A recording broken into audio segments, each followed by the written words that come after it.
A sus 40 años, Cristiano Ronaldo rompe el silencio y habla como nunca antes. En esta entrevista, el astro portugués confiesa lo que nadie se atrevía a decir, sus polémicas más oscuras, las traiciones que marcaron su carrera y los 6 famosos que más odia. Desde sus roces con Lionel Messi, hasta su guerra silenciosa con Wayne Rooney, las indirectas hacia Erik ten Hag y las acusaciones mediáticas que casi destruyen su imagen. Hoy, el propio Cristiano lo cuenta todo, quién lo traicionó, quién lo envidió y quién lo humilló públicamente.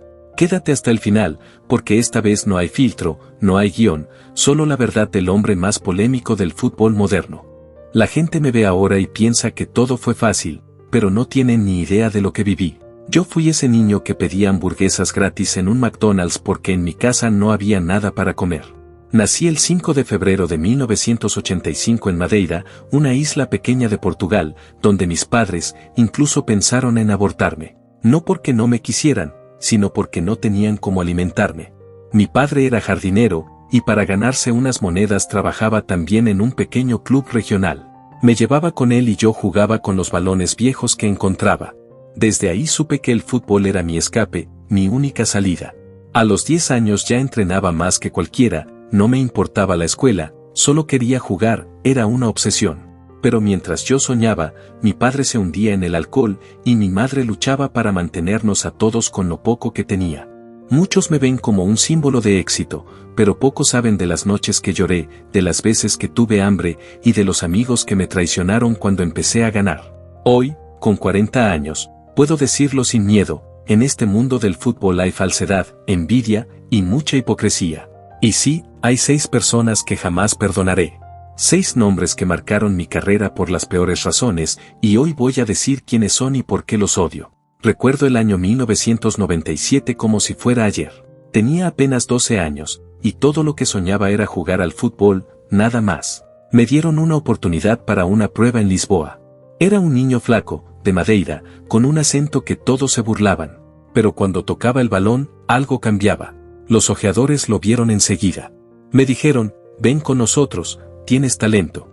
Y sin pensarlo, dejé mi casa, mis padres, mis amigos, todo.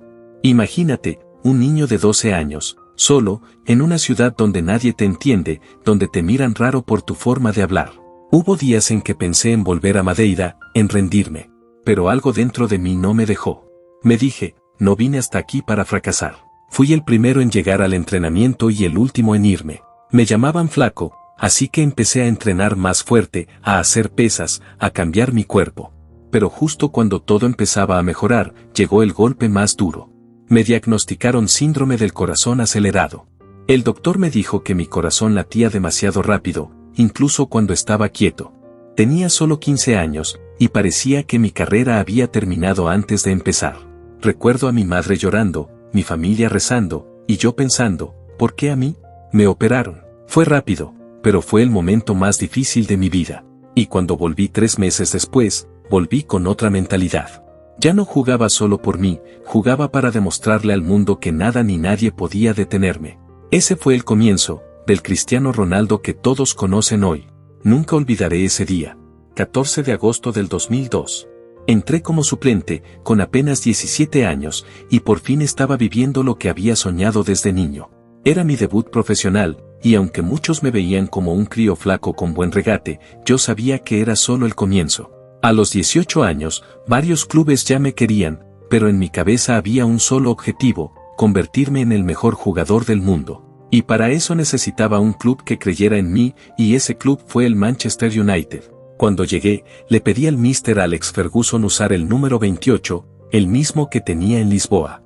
Pero él me miró y me dijo, no, Cristiano, vas a llevar el 7. Ese número, lo habían usado leyendas como George Best, Cantona, Beckham. Yo no sabía si estaba listo, pero cuando un hombre como Ferguson te mira a los ojos y te dice que puedes ser grande, lo crees. El 16 de agosto de 2003, debuté en Old Trafford. Tenía miedo, emoción, todo al mismo tiempo. Ganaba ya más dinero del que había imaginado en mi vida, 2 millones al año. Pero lo más importante es que por fin podía ayudar a mi familia. Aún así, no todo fue fácil. Mis compañeros decían que hacía demasiados trucos, que era débil, que no entendía el juego inglés. Muchos no me querían, sentía que debía demostrarlo cada día. En la final de la FA Cup, con el marcador 0-0, marqué el gol que cambió todo. Ganamos, y ese fue mi primer título. Pero unas semanas después, el fútbol me enseñó lo cruel que puede ser. Era el verano de 2004, la Eurocopa en Portugal. Yo tenía 19 años, jugaba junto a Figo, Deco, las leyendas que crecí admirando. Llegamos a la final, todo el país soñaba, y perdimos contra Grecia. Recuerdo llorar como un niño. Sentía que había fallado a todo mi país. Pero también juré que esa sería la última vez que perdería algo tan grande. En los años siguientes me transformé. Me volví más fuerte, más rápido, más inteligente. Aprendí cuándo driblar y cuándo pasar. Y fue ahí cuando nació ese tiro, el Nucleboy. Ese golpe seco, sin efecto, que muchos intentan copiar, fue mi respuesta a todos los que decían que nunca llegaría lejos. Aquella temporada fue especial. Al final de la Premier League, lo había conseguido. El Manchester United era campeón y yo también había ganado mi primera liga. Pero no me conformé. Quería más. La siguiente temporada fue aún mejor, llegamos a la final de la Champions League contra el Chelsea. En el minuto 26 marqué un gol, ese gol que todavía me pone la piel de gallina. Pero el partido terminó empatado y se decidió por penales. Cuando llegó mi turno, fallé. Sentí el mundo venirse abajo. Pensé, ¿y si todo se acaba aquí? Pero el destino quiso otra cosa, y al final ganamos. A veces hasta en la derrota personal hay una victoria más grande detrás. Luego vino el golpe físico. Me lesioné el tobillo, tuvieron que operarme, me perdí 11 partidos, y todos decían que ya no volvería a ser el mismo. Pero cuando regresé, volví más fuerte que nunca. Y ese gol contra el Porto lo demostró. Fue el lugar, había llegado para marcar una era. En 2008, cumplí mi sueño. Gané mi primer Balón de Oro. Ya no era solo Cristiano el chico pobre de Madeira. Era el mejor jugador del mundo. En la temporada siguiente volvimos a llegar a la final de la Champions, pero esta vez perdimos contra el Barcelona. Y aunque dolió, sabía que había llegado la hora de un nuevo desafío. Después de 6 años, 3 Premier League, una Champions, 3 Copas y un Mundial de Clubes, decidí que era momento de empezar otro capítulo. En 2009, el Real Madrid pagó 94 millones de euros por mí. Más de 90.000 personas llenaron el Bernabéu solo para verme entrar. Nunca había sentido algo así, una mezcla de presión, orgullo y miedo. Ganaba 12 millones de dólares al año, goles en 35 partidos, cabeza en la final. En 2012 llegó la Liga Española y entendí que el trabajo, la obsesión y el sacrificio siempre pagan. Ese fue el inicio de mi historia en el Real Madrid, y el comienzo de todo lo que el mundo recuerda hoy. Mira, hay gente que todavía no lo entiende. Lo mío con Messi nunca fue amistad, pero tampoco fue odio en el sentido común. Fue otra cosa, un tipo de rivalidad que te quema por dentro, pero también te impulsa. Cristiano hace una pausa y sonríe con ese gesto contenido, como si estuviera recordando una vida entera de competencia silenciosa. Durante más de 15 años, el mundo nos puso frente a frente, balones de oro, récords, goles, finales, portadas, comparaciones. Fue una guerra sin sangre, pero con orgullo. Cada vez que él marcaba, yo quería marcar el doble. Cada vez que levantaba un trofeo, me prometía que el siguiente sería mío. A veces la gente piensa en el campo, en premiaciones, en pasillos. Siempre hubo respeto, sí, pero también distancia. No éramos amigos, y él mismo lo dijo. No hacía falta fingirlo. Durece, te voy a ser sincero, hubo momentos en que lo odié. No como persona, sino como rival. Lo odié cuando me quitó premios, cuando su nombre sonaba antes que el mío, cuando veía titulares que decían que él era el mejor.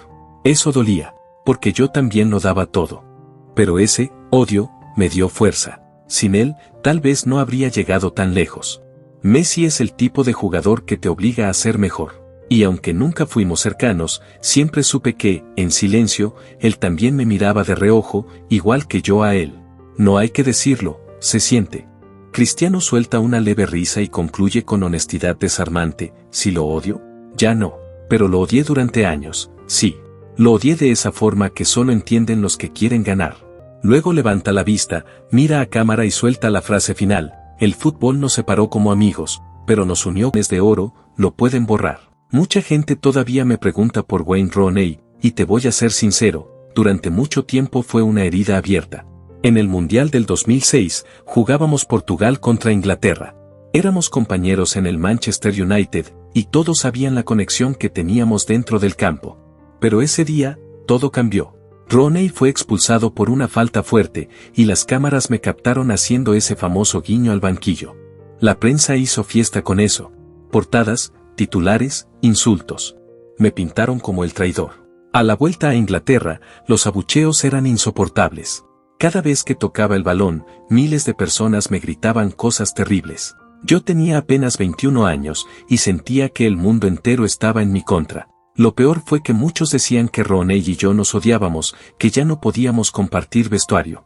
Pero lo que nadie sabe es que dentro del club tuvimos una conversación muy seria. Nos dijimos las cosas a la cara. Él estaba molesto, claro, pero también entendió que yo no tomé la decisión de expulsarlo, que fue el árbitro. Con el tiempo lo hablamos, nos reconciliamos y hasta volvimos a reírnos de todo. Pero el morbo, ese nunca se fue.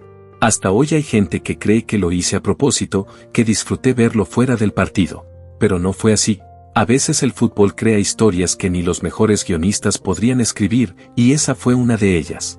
Y sí, aunque lo respeto como jugador, ese episodio marcó una distancia entre nosotros. No lo odio, pero tampoco lo olvido. En 2013 hubo algo que sinceramente, me cansó.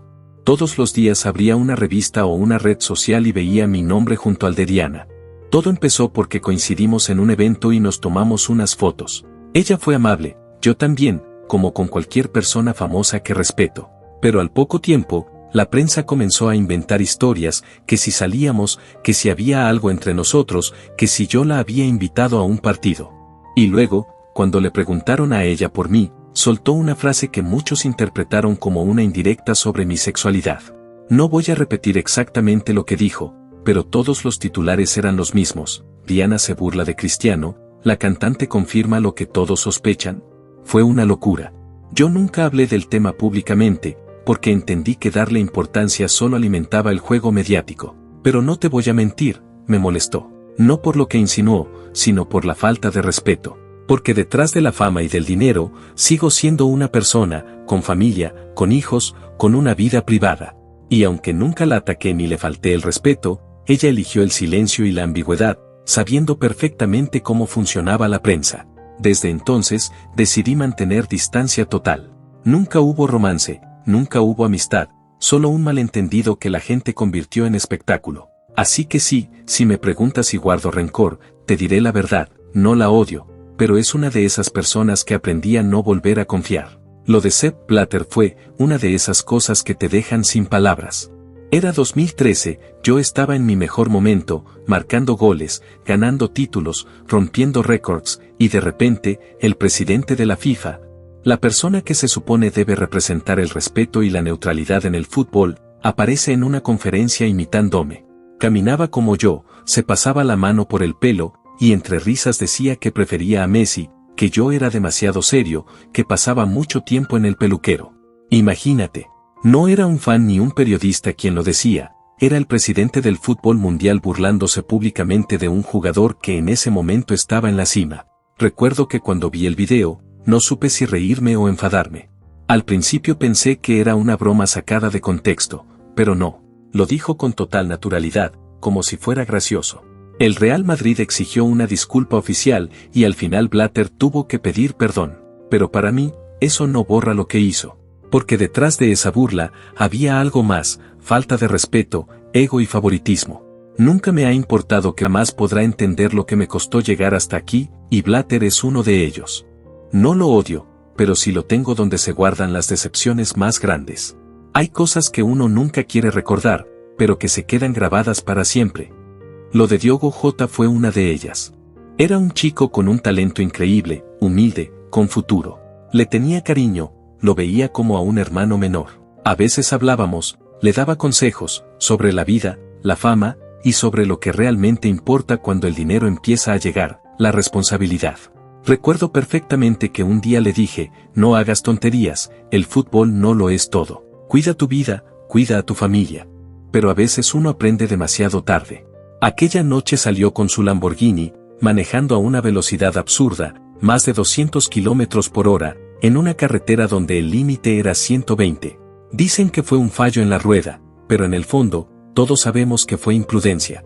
El coche se salió, y nunca más volvió. Cuando me dieron la noticia, me quedé en silencio. Me dolió porque lo vi venir, porque le advertí. Y lo más duro fue pensar en sus 2 hijos, en cómo se quedaron sin padre por una decisión que no tenía vuelta atrás. No puedo decir que lo odio, porque ya no está, pero sí me cuesta perdonarlo. No por mí, sino por los que dejó atrás. El talento se apaga, la fama pasa, pero la vida, esa no vuelve. A veces la gente solo ve la gloria del fútbol, pero no las tragedias que hay detrás. Lo de Erik ten Hag fue la gota que colmó el vaso. Después de tantos años de carrera, de tanto sacrificio, uno espera al menos respeto. Y eso fue exactamente lo que faltó. En el 2022, todo el mundo vio lo que pasó. Yo no me escondí. Dije públicamente que no lo respetaba, porque él no me respetó a mí. No era cuestión de ego, era cuestión de valores. Llevaba 2 décadas al más alto nivel, ganándolo todo, y de pronto llega alguien que cree que puede humillarte para demostrar poder. Recuerdo aquel partido contra el Tottenham. Me pidió que entrara al final, cuando el partido ya estaba decidido. No era por el equipo, era por una cuestión de orgullo personal. Y sí, me negué. Porque no soy un jugador de relleno. No me entrené toda mi vida para ser usado como trofeo en el minuto 89. Después vino la suspensión, los titulares, las críticas, todo el circo mediático. Pero yo dormí tranquilo, porque fui fiel a mis principios. No se trata de jugar o no jugar, se trata de dignidad. Cuando un entrenador pierde el respeto por sus jugadores, ya perdió todo. No tengo odio hacia Ten Hag, pero nunca lo perdonaré por la manera en que me trató. Porque más allá del fútbol, me faltó el respeto como hombre. Y cuando eso pasa, ya no hay vuelta atrás. Sin duda, la historia de Cristiano Ronaldo sigue siendo una de las más impactantes del fútbol moderno, del niño que pedía hamburguesas gratis, al hombre que lo ganó todo, incluso contra sus propios demonios. Pero ahora te pregunto a ti, ¿crees que Cristiano hizo bien al decir públicamente lo que porque estaremos leyendo cada una? Y si te gustan las historias reales, intensas y llenas de verdad como esta, suscríbete, activa la campanita y acompáñanos en el próximo video, donde revelaremos los secretos detrás de otra gran figura del deporte.